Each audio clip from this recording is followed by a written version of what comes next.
Good morning and welcome to Rising. Thanks for starting your week off with us, with myself, and with Lindsey. Nice to see you. Good morning. I meant to tell you I saw all those invasive species all day. The lanternflies. Yes, and I can't. They're really bad. They were like in the doorway of my apartment building. They're everywhere. Yeah, I'm over They were it. in my apartment. And I don't want to drag everybody else through who's not experiencing this. It's not in D.C. that's watching us, but it's a big problem. It is unpleasant. Well, coming up on Rising, I'll be discussing the tragic incident where ICE officials shot and killed a Chicago man after he allegedly resisted arrest. Plus, Pete Buttigieg is backing Kamala Harris by saying that former President Biden should have never run for re-election in the first place. And Fox News host Brian Kilmeade is apologizing after a questionable comment that he made on the network. But first, of course, Robby, what's on your radar? Well, let's get to it. Just days after the shocking murder of conservative media personality Charlie Kirk, we are learning new details about his alleged killer, 22-year-old Utah man Tyler Robinson. Now, while there's some still contradictory information concerning his motivations and thus every reason to be cautious and to wait for further confirmation, authorities are claiming that Robinson was indeed motivated by what appear to be left-leaning grievances. Specifically, he disliked Kirk for spreading hate, and additionally, Robinson's roommate, who's cooperating with the authorities, was his boyfriend. Now, that roommate is a transgender individual and is in the process of transitioning from male to female. This information was confirmed by Utah Governor Spencer Cox, who, in my opinion, has distinguished himself for his calm, collected, cool-headed approach to dealing with this horrific tragedy. Now, here's what Cox said about Robinson in an interview with ABC. Yesterday that we can confirm that his roommate was indeed a boyfriend who is transitioning from male to female. That's information that the FBI had mentioned yesterday. We can confirm that as well, and that he is cooperating with authorities as well. Again, I want to emphasize cautiousness because we definitely don't have all the facts yet. Let me say that as plainly as possible. Jumping to conclusions helps no one, because just because something is alleged by a friend or family member or a neighbor of the perpetrator, or even by the police, it doesn't mean it's necessarily true. For instance, The Guardian reported on Friday that a high school friend of Robinson's had confirmed his left-wing views. Then, unfortunately, The Guardian had to retract the quotes from that entire story after the friend contradicted himself. The easiest way not to end up looking like a fool is to take a deep breath and wait for more information. Haste helps no one. But all that throat clearing aside, a picture of the shooter is emerging. The transgender roommate / partner, the weird and edgy online memes inscribed into the shell casings of the gun, the bullet that was fired by the gun, the contention that Kirk was spreading hate, the postings of both Robinson and his roommate on social media, all these facts are beginning to suggest a very online leftist ideology. Now, while this does not mean that people who self-identify as being on the left are responsible, it does mean that attempts by progressives to paint the shooter as maybe or perhaps a MAGA person who is even more to the right than Charlie Kirk, well, those are not panning out very much. Now, one such progressive was Harvard professor Lawrence Tribe, who wrote on X, "Kirk's assassin appears to have been ultra-MAGA." He later took that post down. Wajahat Ali, a left-wing writer and columnist, wrote on X, "Tyler Robinson, Kirk's alleged shooter, is a white man from a Trump-supporting conservative family that loved guns. He used all the language and references that groypers use. MAGA will spin and turn and pivot and lie and distract. Their base will believe it, but they aren't the majority." And then he doubled down in an interview he gave for his Substack. Let's watch. Has been identified, allegedly, the alleged shooter is Tyler Robinson, 22 years old, white, straight, male, Christian, with a conservative background, Second Amendment supporter, experienced firearms user, good son, outside of murder was law-abiding. His household, Republican household, MAGA household, Blue Lives Matter household, Second Amendment right household, taught to shoot since a young age, father and ex-sheriff, convinced Tyler to turn himself in. Well, in case you don't know, the Groypers are an online far-right subculture that dislikes Charlie Kirk and other more mainstream conservatives for being insufficiently anti-Semitic. If Robinson was a Groyper, this would somewhat change the media narrative, of course, although, as I've pointed out, it's theoretically possible he could have been both far-right and far-left at different times, even at the same time. People don't have to have some neatly sorted-out political ideology, and extremists with mental health problems, they're even less consistent. However, there just isn't really much evidence at this point that he's a groyper. And the insistence coming from progressives that, yeah, he was MAGA, that looks like wishful thinking from people who don't want their own political tribes to bear responsibility for what happened. Now let's take our time, figure out what did happen, and then punish the person or persons who are to blame. But we are getting, Lindsey, a clearer picture of the shooter, and it does seem to be what we assumed from the beginning, that he disliked Charlie Kirk's harmful, in his view, hateful views, quite possibly about transgender people. That's the issue Charlie Kirk was addressing when the shot was fired, and he was in a relationship with a transgender person. They expressed left-wing views online. That roommate is cooperating fully with law enforcement, which is great. There's been no indication whatsoever that the roommate had any knowledge of, forewarning of, involvement of this horrific crime. And is cooperating, and that's great. The alleged shooter is not cooperating, has not confessed to law enforcement, so we will still have to spend some time gathering information, but that's where we are. The finger pointing to me is the issue. I mean, when we talk about what the conversation largely has been, let's say even after the recent unfortunate shootings, has been a conversation on the Republican side of the aisle saying maybe transgender people should be considered as people who shouldn't have access to guns, right? Because they're assuming it's a mental health issue. So when you're conflating everything that we've been talking about recently and then naming that his partner was transgender, I still don't see how his partner being transgender connects the transgender person to the incident, right? The person that actually killed Charlie Kirk was a man who grew up in a Republican-leaning Utah with a Republican registered parents. Well, right, and but he's not Republican. No, but he's not Republican, but he also is an unaffiliated voter. And so he doesn't have any registration alignment on his last voting record that anybody can find, including the New York Times. And so trying to figure out who he more aligns with, to me, is a foolish task, when the task really should be how to get a criminal the maximum punishment that they deserve for killing someone. And I see the discourse online, but I don't see how this contributes to the conversation, because both of us have friends on both sides of the aisle, and both of them have seen these friends condemn this. And so when I look at online, we're bolstering the narrative of negativity and that people were actually saying that somebody on either side of the aisle should condone this. But what I understand in real life to be happening is that nobody wants to see somebody get executed in this way. And so that's why I don't understand why the top leaders that are supposed to be quelling the noise right now are trying to point fingers rather than coming up with realistic conversations around this. Well, we'll talk more about the reactions in the next segment, but I think the reason why it's important to assert, it's not like, oh, we may never know what his political views are. It's now becoming quite likely his views are left-leaning. Charlie Kirk is a well-known, famous right-wing person with conservative views, including on gender and social issues, and we now have reason to believe that's what would have motivated the shooter. And that's important, especially when left-wing people or progressive people like Wajahat Ali and others are saying, oh no, well, he said, he came from a Christian family, a white family, he's straight, he's not even straight. The only pushback that I would say is, I was looking through all the times, because I wanted to make sure, because I know and can acknowledge that a lot of dialogue is used around President Trump and other Republican leaders by Democrats, the word fascist, the Gestapo, all these conversations that we're having. So I looked up how many times Republicans are doing it, and it's pretty equal. Like, we look at Ben Shapiro, he's called the Democrats fascist. We look at Marjorie Taylor Greene, she's tweeted fascist. I mean, don't quote me, go check.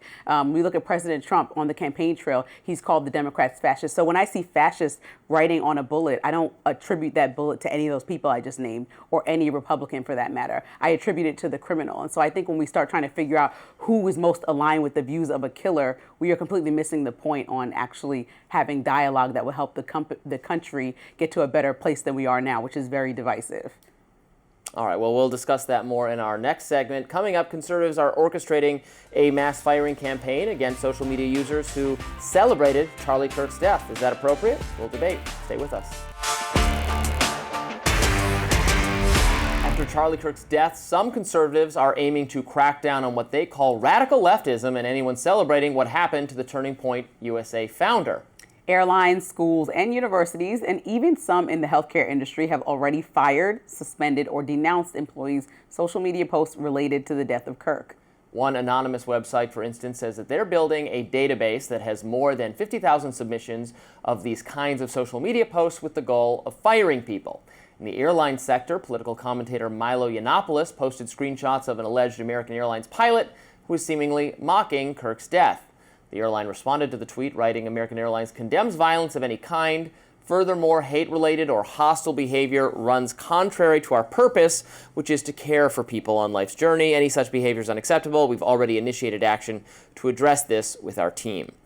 Then there are plenty of other examples of this across sectors. For instance, local Oregon news outlet KGW8 reported that a middle school science teacher was placed on leave for posting the Charlie Kirk getting shot and dying, quote, brightened up his day.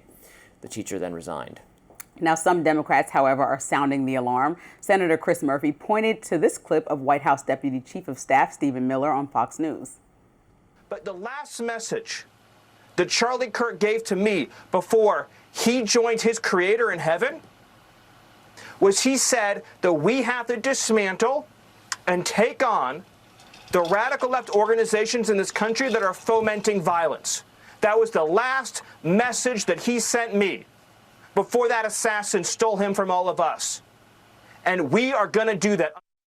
Now, Senator Chris Murphy responded to that on X, saying, quote, pay attention, something dark might be coming. The murder of Charlie Kirk could have united Americans to confront political violence. Instead, Trump and his anti-democratic radicals look to be readying a campaign to destroy dissent. He continued, the Trump-Loomer-Miller narrative that Dems are cheering Kirk's murder or that left groups are fomenting violence is also made up. There are always going to be online trolls, but Dem leaders are united, as opposed to Trump, who continues to cheer the January 6th violence. Democratic Senator Chris Coons also said this on Sunday on Face the Nation.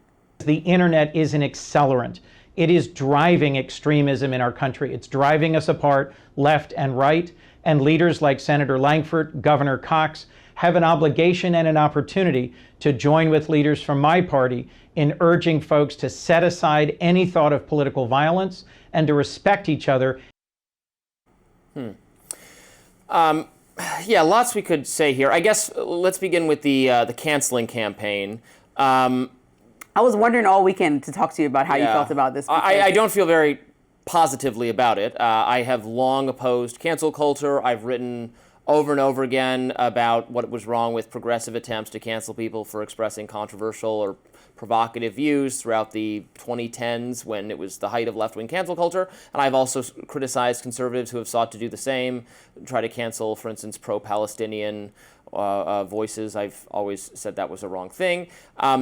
Look, this is a lot of people all over the country. I bet that some of these firings or cancellations or whatever you're calling it are probably appropriate in some cases. Many of them are not, certainly. And I would just in general push back and disassociate from an effort to create, lists of people who are doing wrong things. I mean, I think it's horrific if you're actually celebrating the death of someone, and I think that's worse than a lot of the things that progressives were trying to cancel people for in the 2010s that had to do with, mean or racist or homophobic or sexist tweets they'd sent in their adolescence, where I'm like, who even cares? And if you're a fully grown adult saying it's nice that someone died, that's pretty awful. But again, it depends what you're doing. If you're in a communications role for a major firm or a media person or someone whose words matter is the wrong way, who is more accountable, I think, for what they said, or whose position or pay hinges on what you say being accurate and acceptable, then it's more permissible. If you're a janitor or a sales clerk or something like that, and you said in a group chat that you hated Charlie Kirk or whatever, and you lost your job, I think that's pretty needless, and I would not try to punish people that way. So that's my overall thoughts. And I think overall, for the free speech party to be saying this is absurd, because it's just a case of selective outrage, right? Well, and it's contrary to Charlie Kirk's entire ethos is the other thing. This was the man who would go to any corner of the country, to the most unfriendly, hostile college campuses. He went to Oxford and debated someone who's now apparently celebrated his death. He was supposed to debate Hassan Piker, who's called for his enemies to die. So Charlie would be the last person to say, debates aren't worth having, cancel people for speech. So in some ways it dishonors his memory to launch this massive cancel culture campaign on his behalf. And also if employers like American Airlines or whomever else has fired people based off this because of their moral compass of the company, right? It's like the fabric that they're going off of. You can have this vague overview of what's acceptable and what's not. Then we have to comb through every incident, right? So if people are saying those things that are racist online, like we have protections against in employment to make equal opportunity there. So like then you should just be firing everybody for whatever they're tweeting or putting on Instagram and everything, because mocking a death is totally inappropriate, but it's still not against the law in the same way that being racist is not against the law, right? And I think that also I was watching and looking at some of the people they were calling out on that list of 50,000. Like one of them works in the military and specifically said something along the lines like, I can abhor the violence that happened to Charlie Kirk, but I don't have to celebrate the way that he lived his life.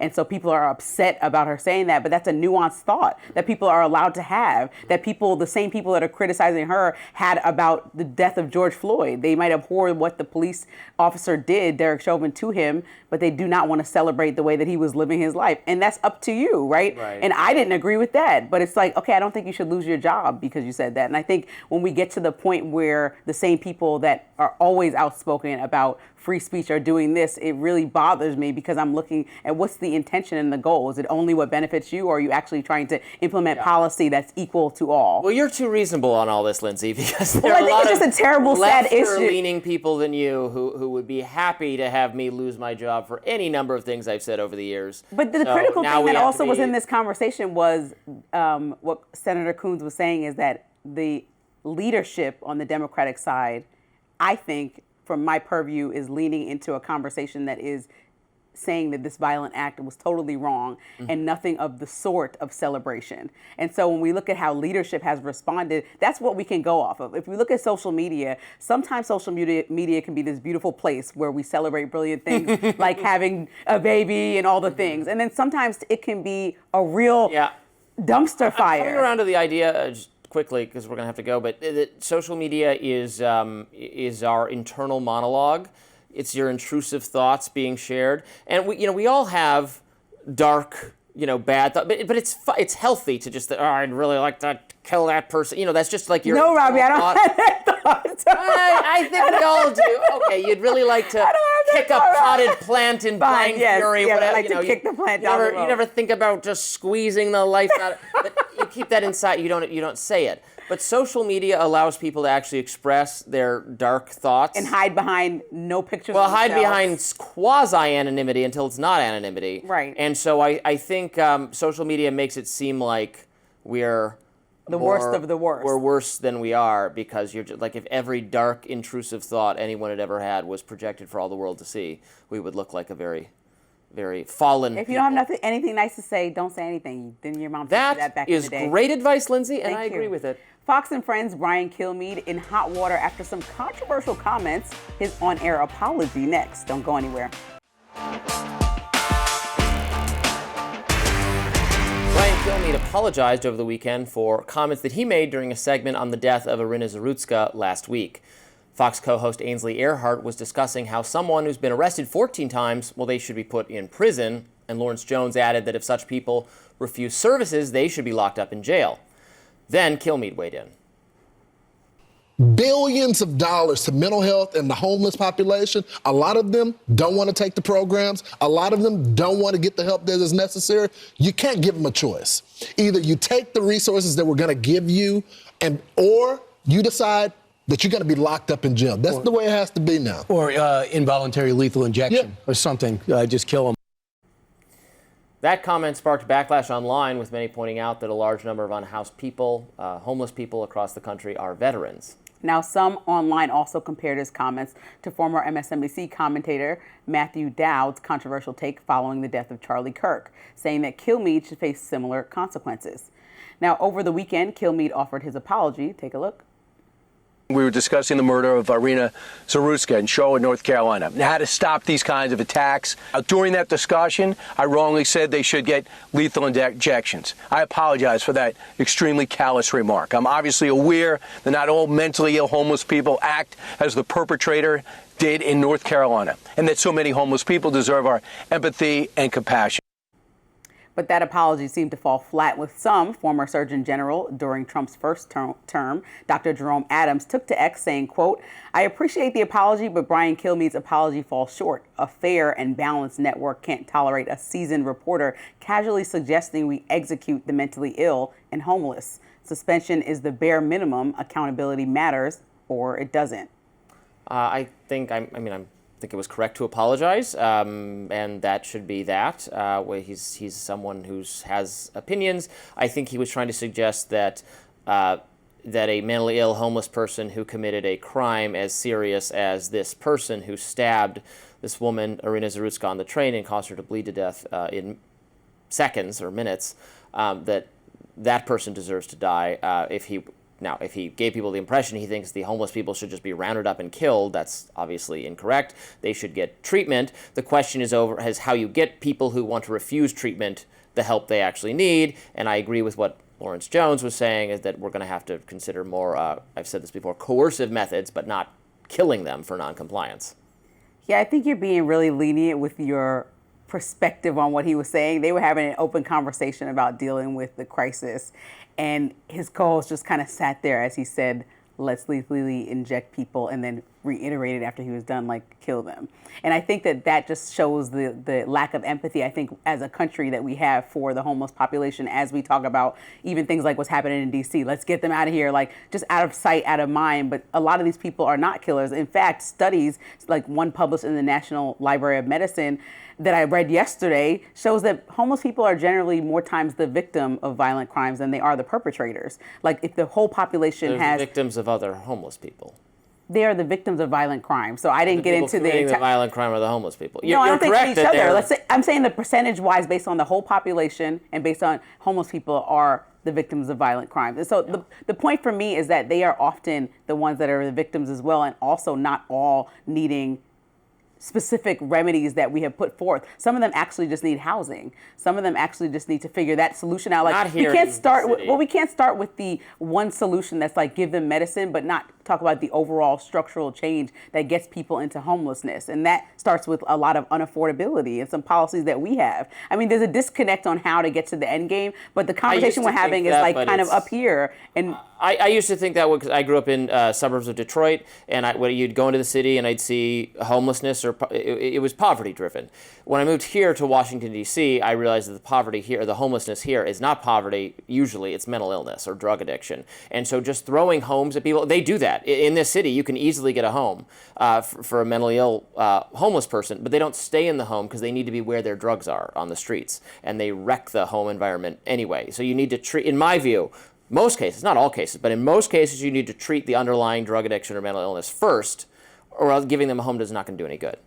Yeah, and have people in place that are not thinking like Brian Kilmeade and thinking about real long-term solutions. Right, we can't just kill people, although in response to the kind of violence, I mean, we still have the death penalty in some places. You might very well be executed for the kind of behavior we saw there. On the train, for sure. We're specifically talking about the train incident. Yes, right. I think that's what we were talking about. Another ICE raid turned deadly the other day, sparking conversations about their methods of enforcement. I'll have more of that on my lens. Stick around. Lindsay, what's in your lens today? We're talking about Chicago. So this week, Chicago has been at the center of a federal crackdown called Operation Midway Blitz, an immigration enforcement surge that's brought more arrests than usual. Officials are saying they're targeting undocumented immigrants who've committed crimes, but the rollout has sparked major backlash, to say the least. Now, Chicago Mayor Brandon Johnson has made his stance clear, writing on X, quote, "Chicago doesn't want to see reckless, unconstitutional, militarized immigration enforcement in our city." And here's why that matters. Fear spreads fast. The fear doesn't stop at people without papers. It spills into the entire community. Parents worry about whether it's safe to take their kids to school. Workers worry about getting to their jobs. Families feel the ripple effect, even if they're not the ones that ICE is looking for. But this story took a devastating turn on Friday. Federal authorities say 53-year-old Silverio Villegas Gonzalez resisted arrest, tried to flee, and dragged an ICE officer with his car. That officer then shot and killed him. DHS says the federal agent feared for his life. And let's be clear, no officer should have their safety put in jeopardy while doing their job. That's absolutely not okay. Still, Gonzalez's story doesn't end there. Illinois U.S. Representative Delia Ramirez said he had just dropped off his kids at school before being shot. Think about that for a second. A father's last moments happening right after he said goodbye to his children. Now, Chicago Mayor Brandon Johnson called it, quote, an avoidable tragedy. Governor J.B. Pritzker said, quote, the people of Illinois deserve a full factual accounting of what happened today to ensure transparency and accountability. And the truth is, this isn't the first time the tragedy has followed in these Blitz-style operations. So in Southern California, 2 immigrants died in recent months while trying to escape federal raids, one falling from a greenhouse roof and the other struck by a car as he ran across the freeway. So here's the bigger picture. Immigration enforcement doesn't have to look like this. If the goal is to keep violent offenders off the streets, then federal agents and local authorities need to work together instead of staging these surprise raids that escalate into chaos. With coordination, we can prevent more fathers from dying and prevent more officers from being dragged by cars in the first place. Because at the end of the day, fighting crime takes more than a blitz. It takes long-term strategy, accountability, and yes, even humanity. Fear might get you headlines, but coordination can save lives. Well, I think it's a tragedy, obviously, and people should not be killed during their dealings with law enforcement. And there are certain tactics of law enforcement that I think are too militarized, and they should back off. I'm against no-knock raids. I'm against trying to raid people's homes in the middle of the night when they're disoriented, which they do on purpose to stop you from flushing evidence down the toilet, but results in people, reaching for the gun, thinking they're suffering a kind of home invasion. Right. I'm very skeptical of many of those tactics. Now, it remains the case that you should not flee from the authorities. Absolutely. If you flee from the authorities, they might shoot at you. You might get hit by a car. You put your life in danger and their life in danger and other people's lives in danger. If you flee in a motor vehicle, it often ends in calamity for many people. So don't do that.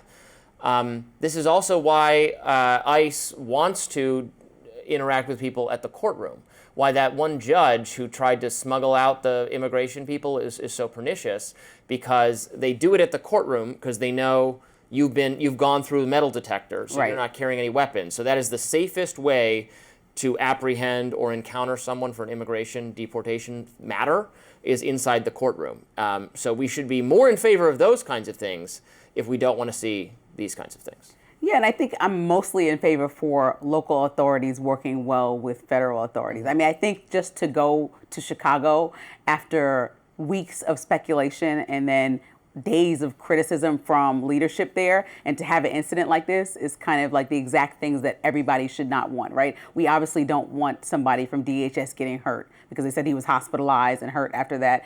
And we obviously don't want somebody dying when they should just be arrested and deported if that's the case. Also, when we look at his record, he had some violations on his record in reckless driving, things like this, but it wasn't anything like violent criminals that we're talking about. I know that wasn't on your list. And even though, yes, you could bring up the argument of that somebody actually in that area of the United States got hurt because of a reckless driving immigrant, right? I know that's the whole argument. I'm just saying there's a reckless driving Americans all over the place, and I don't think that's who people were targeting when people were supporting President Trump's immigration reform, saying, yes, get everybody who drives over the speed limit. Yes, yeah. Get everyone who drives. That wasn't what everyone was targeting, right? If reckless driving is right? going to be on the speed limit, then fine. If reckless driving is, I don't know. It depends. It depends on the, for sure. Because at the end of the day, they don't have, non-citizens do not have the right to be here. Citizens do. So even citizens who break our laws, they can't be thrown out of the country because they were born here. If you're not a citizen, you weren't born here, then you don't have a right to be in the country. So maybe that seems unfair to you or unfair to some people on the left, but your behavior has to be pretty good, or you can just get removed from the country. But we're at a standstill, right? Because we had an opportunity prior to Trump being president to pass real legislation, right? Because you always call immigration a federal issue. So we had an opportunity to pass federal. The feds call it a federal issue. Well, I'm saying I like to make everything a state's issue. Well, since it's not, right, and since it's in federal hands, then maybe we should have real legislation passed through Congress, something that I know President Trump tends to avoid and enjoys avoiding. But how about we should go back to that immigration policy that he told people not to vote for when Biden was president, and see what a real reform looks like. Because even if you're saying it's going to be calm at the courthouse and actually done with just people that have no weapons and having a conversation about whether people are illegal or not, that seems very well thought out and planned out if it looks like that. And whatever concerns that Democrats might be having, let's talk it through and put it down on paper and get it into law. I think that that's the easiest way to make immigration work. But all these temporary solutions are only causing fear throughout communities. And then we know that the federal government's going to leave in a couple weeks. And then what do we have? No real change, no real lasting change. And so that's my biggest issue, is when the Republican Party that likes states to run themselves just go over anybody who's Democratic in a state because they want to do what they want to do. That's against all things that conservatives stand for. So it's just contradictory in every way. I would like to see immigration reform, but this is an issue. The base has been so clear.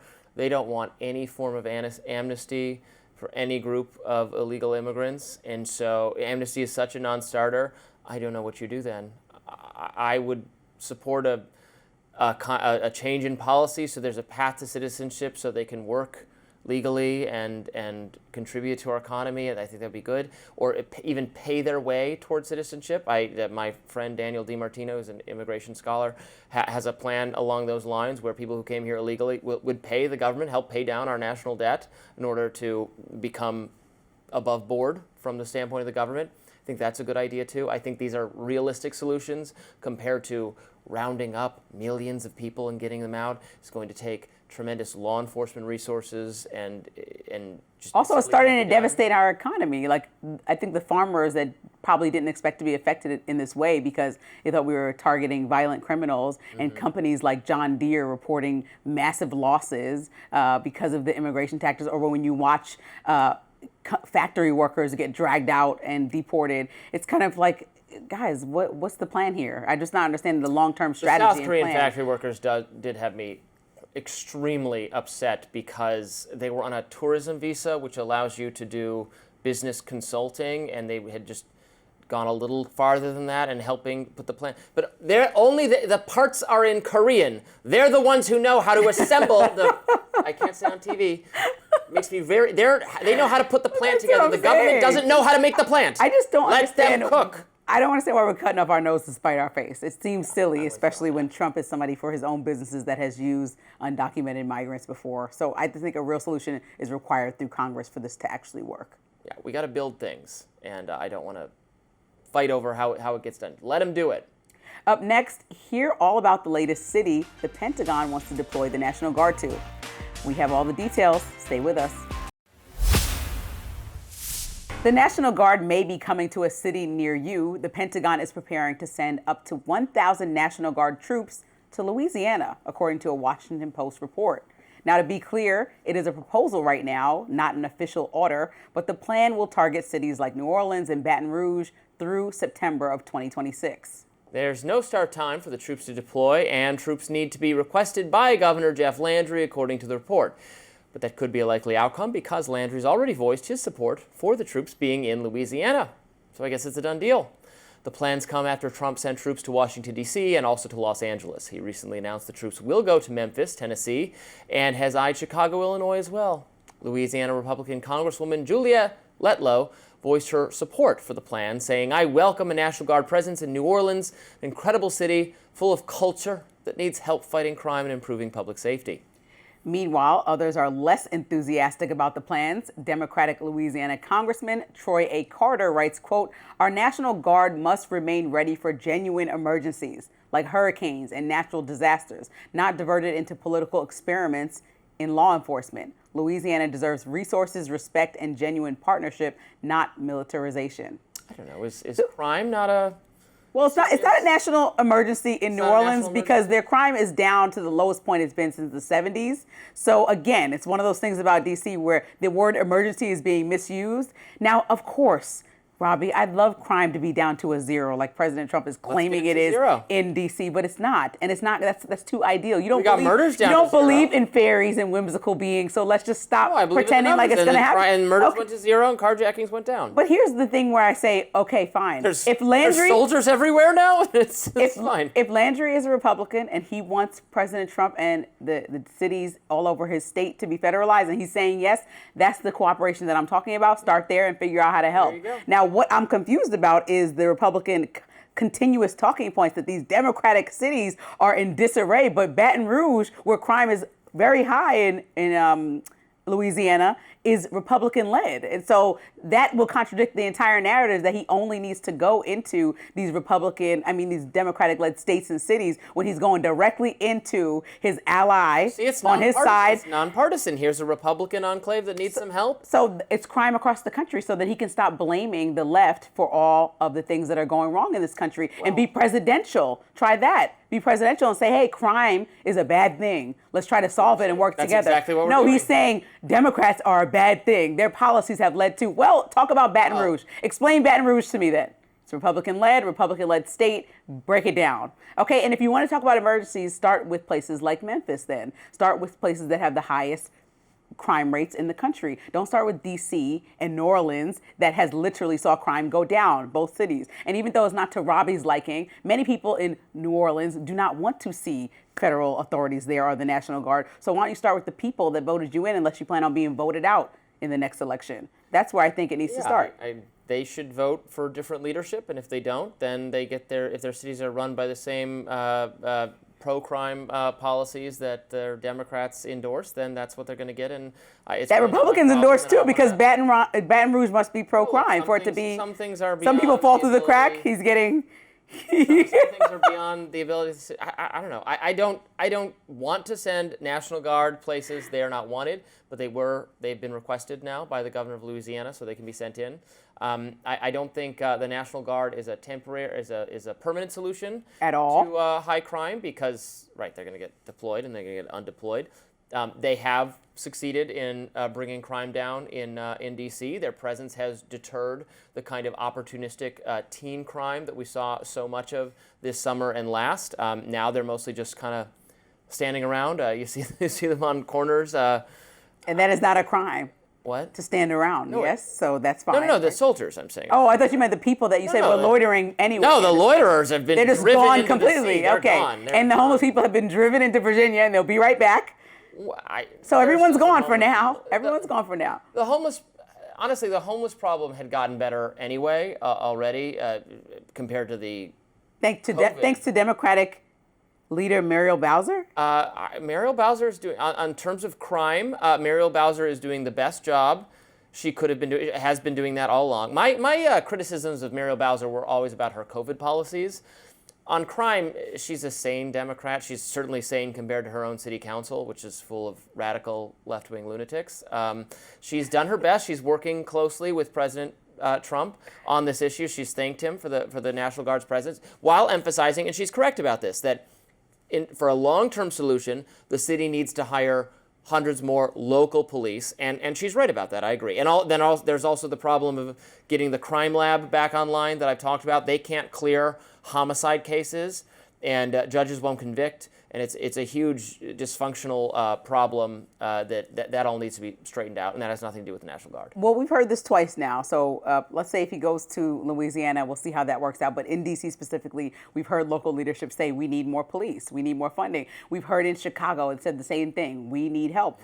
We take the help. The left really we would welcome the help. Wait, that? We've heard Wes Moore say we would take the federal funding for anything that President Trump wants to work alongside us with. More defunding So why don't we do this? Why don't the federal leadership get with the local leadership and come up with a plan for, like, let's say the top 10 crime-ridden cities in the country, and make a plan that actually requires funding, community resources, and all the things that these Democratic-led cities that he doesn't think are being led the right way, and one Republican city, which is Baton Rouge, are doing wrong, and come up with a game plan. And then he'll be seen as the most effective president on crime. Recruitment drive sounds like something many of these cities might need. Well, they need to also work with... I'm just glad progressives...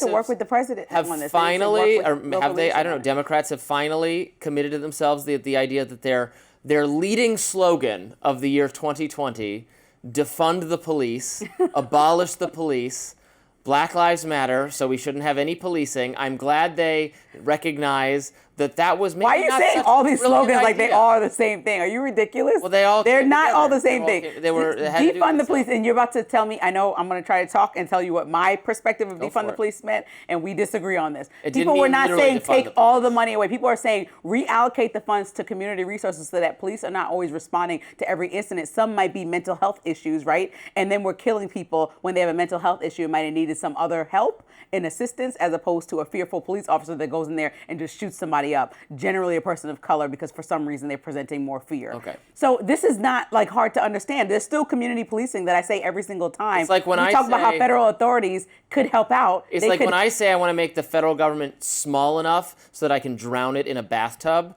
What I actually mean, you don't know this quote? It's a famous quote from Grover Norquist. Okay, tell me what. What I actually mean is let's just cut government a little bit.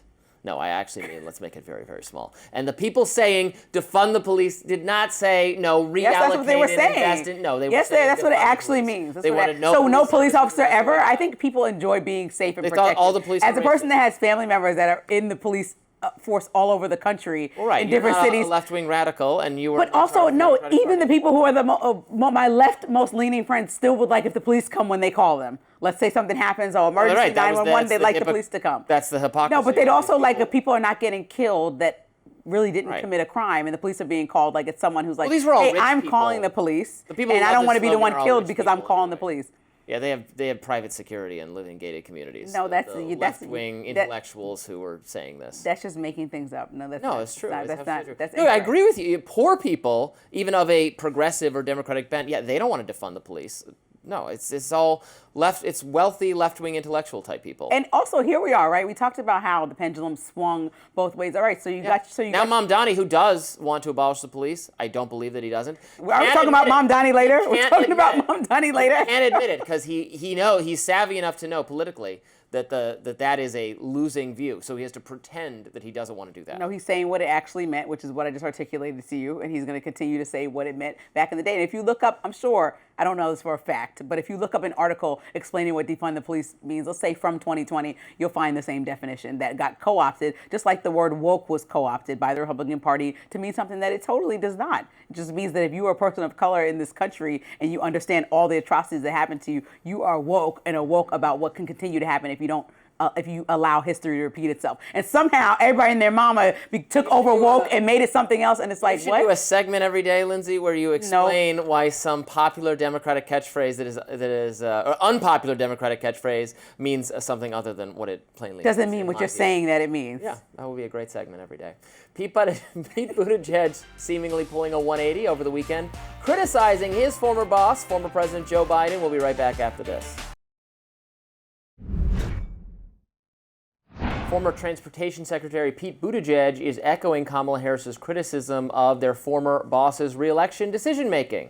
Now, you may remember an excerpt from Harris' new book released last week read, quote, "It's Joe and Jill's decision. We all said that like it was a mantra, as if we'd all been hypnotized. Was it grace or was it recklessness? In retrospect, I think it was recklessness." Buttigieg was one of the most vocal defenders of former President Biden's mental acuity, despite a clear cognitive decline that finally gained attention after the debate. The former Transportation Secretary, however, seemed to agree with Harris this weekend, even going a step further during his appearance on Meet the Press. Take a listen. He should not have run. And if he had made that decision sooner, we might have been better off. But it literally was his decision. Nobody else was able to make that decision. And now in front of us, we're confronted with the decisions that come next, whether that's inside of a political party or movement, or as we're all weighing right now, in our own lives as Americans, as a country. And that's where we've got to focus. So Kristen Welker, the host of Meet the Press, pushed back on him and was like, well, why didn't you say anything? He's like, well, I wasn't one of the people consulted within the close party, which we learned about a lot about in Jake Tapper's book about that being a very closed circle of people that were consulted. But I just think, I mean, it's just too little too late. Everybody wants to jump on the bandwagon of, oh, I always knew, or like, you know, it's like one of those people who blows up and gets famous and you're like, I always knew he was going to be a star, but you supported them in no way. This is like a ridiculous thing that everyone to me is piling on, from Karine Jean-Pierre starting a while ago to Kamala to now. Like, everybody should have spoke up, because what the American public was told was that democracy was on the line. We were told that the world was basically coming to an end with a second Trump presidency. And this is what riled up several voters, almost half the country, on the other side of the aisle. And so to do absolutely nothing and allow someone who everyone knew was so, you know, unable to lead, to just go forth because Joe Biden said so, to me is absurd. And it looks like a lack of trust and leadership in the party, which has been the biggest complaint. So to just say it now, it's like, you might as well tell the truth about why you were just not saying it, rather than saying, like, you know, That Also- you always knew this, and then what? So who said it then? Also, he's wrong. He says that no one had the job. It was no one's job to tell President Biden he couldn't be the president anymore. That is literally the job of the cabinet. Under our Constitution, the removal of the president for unfitness falls to the cabinet. So if the president is refusing to meet with the cabinet, maybe draw some conclusions based on that, Mayor Secretary Pete. It was his job to let the people know whether Biden was fit for office. And I don't think he was, not only could he not have served another term, I don't think he was fit for office in his final year of presidency, perhaps before. So that was Pete Buttigieg's job. And the fact that he's, declining any responsibility for that, I don't think that's going to sit well with the American people. I think and I don't have anything particularly against Pete Buttigieg. Some of his ideas I like more than certain other Democrats. I appreciate that he does a lot of media. He's more comfortable talking to conservatives and alternative media than a lot of other Democrats. I think actually Kamala Harris could learn from him in that regard somewhat. However, like Kamala Harris, maybe even more so, he seems just totally tarred by association with Biden. And she, her name recognition might help her overcome that, as she clearly is going to run for president. Pete Buttigieg, I think, is just going to get swallowed up as he was a deck chair on the Titanic that was the Biden administration. I think there just needs to be a reconfiguration happening. So the fact that we're still even talking about Biden, to me, is not a great thing when people are largely looking at it as overall not the best presidency, not the best economy, and also not the best outcome after all the policies that were put in place, and then Kamala being an extension of that. So to continue to not distance yourself, but also continue the conversation about Biden and attachment to yourself with this book, like placing the blame. And mind you, we only have excerpts from the book, so we don't know. The whole book may be about much more and much greater about what her policies or the future might look like. It's got a bunch of recipes. Yeah, we're going to need to hear something, because I think the American people are kind of like, everybody is just like, what's the issue? Well, what are we missing here? Because people also on the Democratic side felt misled by the fact, and she did say she didn't think Biden had a cognitive decline, but it's just the point that, don't say it now. Just say everything then. It was essential to say then. You got to go one way or the other. She can't pick a lane, which is not surprising. Very characteristic of her comm strategy. That does it for us today on Rising Live. Please look out for more exclusive YouTube content coming your way. Be sure to like, share, and subscribe to the Hill's YouTube channel so you never miss any content. And for those of you who like to listen while on the go, we're now available anywhere you listen to podcasts. We'll see you back here tomorrow.